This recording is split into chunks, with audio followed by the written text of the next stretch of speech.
ಸುವರ್ಣ ಸೌಧ ಹತ್ರ ಇರೋ ರೈತನಿಗೆ ನೀರೇ ಇಲ್ಲ ಅಂದ್ರೆ ನಂಬ್ತೀರಾ? ಇದು ಕಥೆ ಅಲ್ಲಪ್ಪ, ನಿಜ. ಬೆಳಗಾವಿ ಹತ್ರ ಸಣ್ಣ ಜಮೀನು, ಸಣ್ಣ ಫಾರ್ಮ್ ಹೌಸ್, ಸಣ್ಣ ಬೋರ್ವೆಲ್, ಆದ್ರೆ ದೊಡ್ಡ ಕನಸು. ನನ್ನ ಹೆಸರು ಸಾಧು. ಇದು ನಮ್ಮ ಜೀವನಾಡಿ. ಆದ್ರೆ ದಿನದಿಂದ ದಿನಕ್ಕೆ ನೀರ್ ಕಡಿಮೆ ಆಗ್ತಾ ಐತಿ. ಈಗಿನ ಕಾಲದಾಗ ಬೋರ್ವೆಲ್ ಅಂದ್ರೆ ಎಟಿಎಂ ಇದ್ದಂಗೆ, ಬ್ಯಾಲೆನ್ಸ್ ನೋಡ್ಕೊಂಡು ಬಳಸ್ತಾ ಇರ್ಬೇಕು. ಒಂದ್ ಹನಿ ವೇಸ್ಟ್ ಆದ್ರೂ ನಷ್ಟ ನಮ್ದೇ. ಇಲ್ಲಿನ ಬಹಳ ರೈತರು ಕೈ ಬಿಟ್ರು. ನೀರಿಲ್ಲ, ಬೆಳೆ ಇಲ್ಲ, ಆದಾಯ ಇಲ್ಲ. ಆದ್ರೆ ನಾನಿನ್ನೂ ಹೋರಾಟದಲ್ಲಿದ್ದೀನಿ.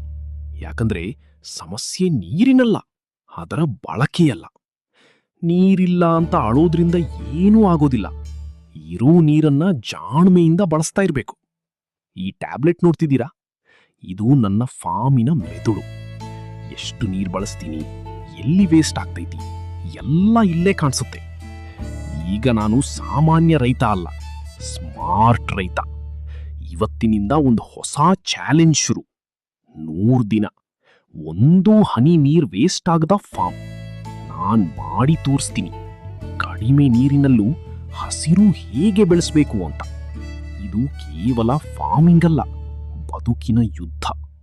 ಮೊದಲ ಮಳೆ ಬರೋ ಮುಂಚೆ ನಾನ್ ಸಿದ್ಧ ಆಗ್ಬೇಕು. ಇದು ಕೇವಲ ಶುರು. ನಾಳೆ ಬೋರ್ವೆಲ್ ಟೆಸ್ಟ್. ನೀರ್ ಕಡಿಮೆ ಇದ್ರೂ ಬುದ್ಧಿ ದೊಡ್ಡದಿರ್ಬೇಕಪ್ಪ.